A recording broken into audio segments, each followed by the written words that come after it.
Hey everyone, welcome back to Corporate Decoder, where we try to make sense of the financial world, and boy do we have a fascinating report to decode today. Standard BioTools is selling a big chunk of itself.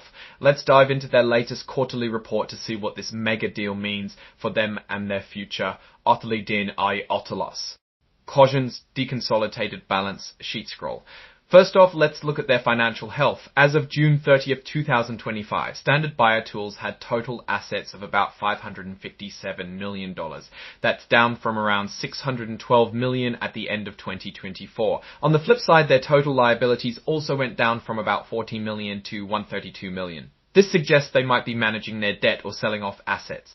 Their current liabilities, what they owe within a year, jumped up a bit from $65 million to nearly $98 million. This is mostly driven by a surge in deferred revenue, which more than tripled. Deferred revenue isn't bad, it means customers paid upfront for services or products they haven't received yet.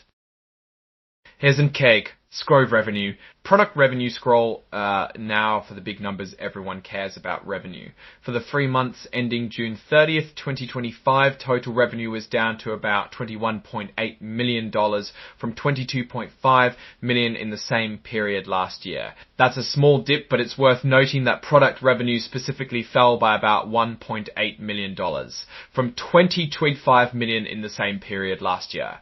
That's a small dip, but it's worth noting that product revenue specifically fell by about $1.8 million.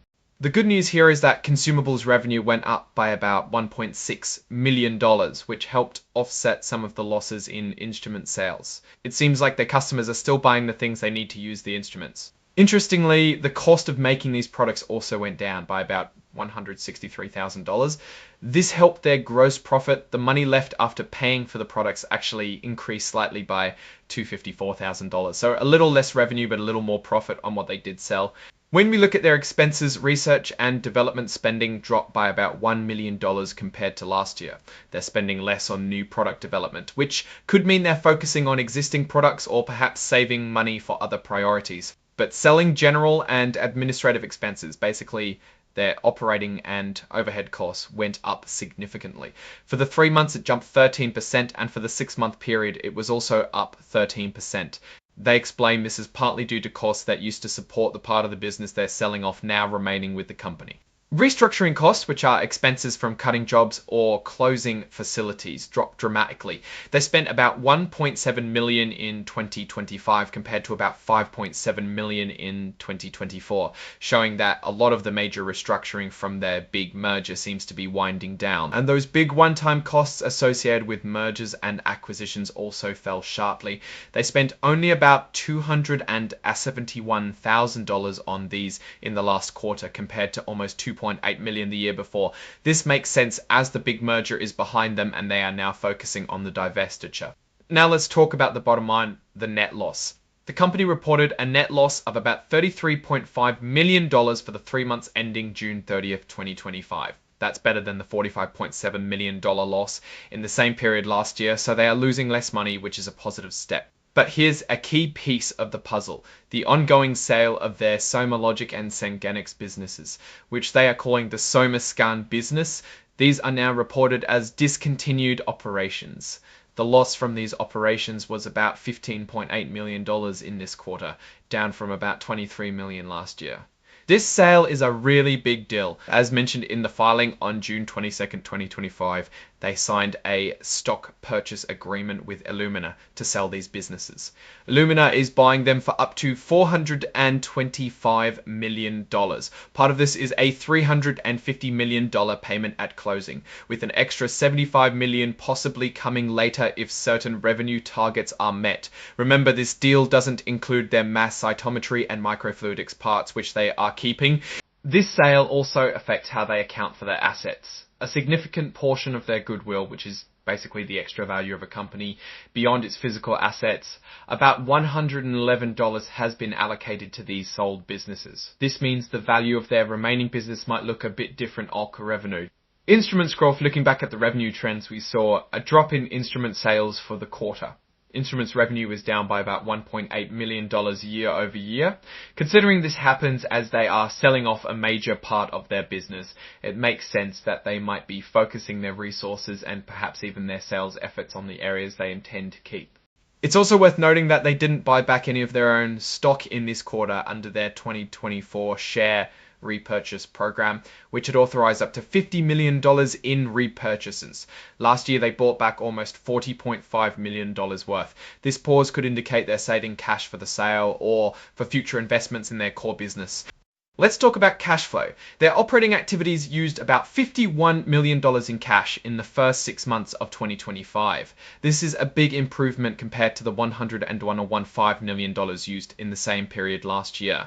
This improvement is mainly due to lower operating expenses, likely a result of the restructuring efforts completed in 2024. Investing activities brought in about $42 million this period, mostly from selling off some short-term investments. Last year, investing activities provided a much larger $368 million, largely due to the cash they received from the SomaLogic merger. Financing activities were nearly flat this period at just $62,000 used, a huge change from the nearly $48 million used in the same period last year. That massive reduction is because they paid off a lot of debt and stopped buying back stock.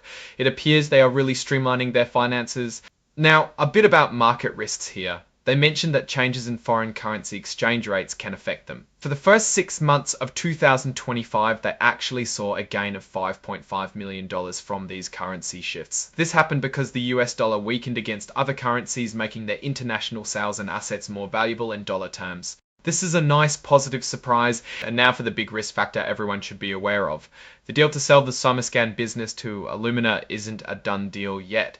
It's subject to approvals like antitrust clearance. If the deal falls through, it could really hurt the company. They've already spent money and time on this, plus just the announcement of the deal could disrupt their employee morale and business relationships. This is a key uncertainty for their future. So what's the story here? Standard BioTools is clearly making a strategic pivot. They are selling off a major part of their business, the SomaScan operations, to focus on what they call their core mass cytometry and microfluidics businesses. This is a move to simplify their operations and likely to raise cash or reduce costs to focus on their remaining strengths. While their revenue is down a bit, they are showing improvement in their net loss, meaning they are becoming more efficient. However, the success of this sale to Illumina is critical. If it goes through smoothly, it could give them the financial flexibility and focus they need. If it doesn't, they face significant risks. The increase in selling general and administrative expenses, even with the sale of a business segment, is something to watch. These are often called stranded costs that remain after a business unit is sold. They need to show they can manage these efficiently going forward. Overall, Standard BioTools is in a period of significant change. They are betting on their remaining technology to drive future growth. The market seems to be reacting positively to the sale, but the devil is in the details, and the execution of this divestiture will be key to their long-term success. It's a bold move that could either set them up for a stronger future or leave them leaner but more vulnerable. What's your take on this strategic shift? Do you think selling off SomaLogic and Sangenix is the right move for Standard BioTools? Let me know your thoughts in the comments below. If you found this breakdown helpful, please give it a thumbs up and subscribe for more deep dives into corporate filings. And don't forget to join our Discord community for more real-time discussions and analysis. Thanks for watching, and we'll see you in the next one.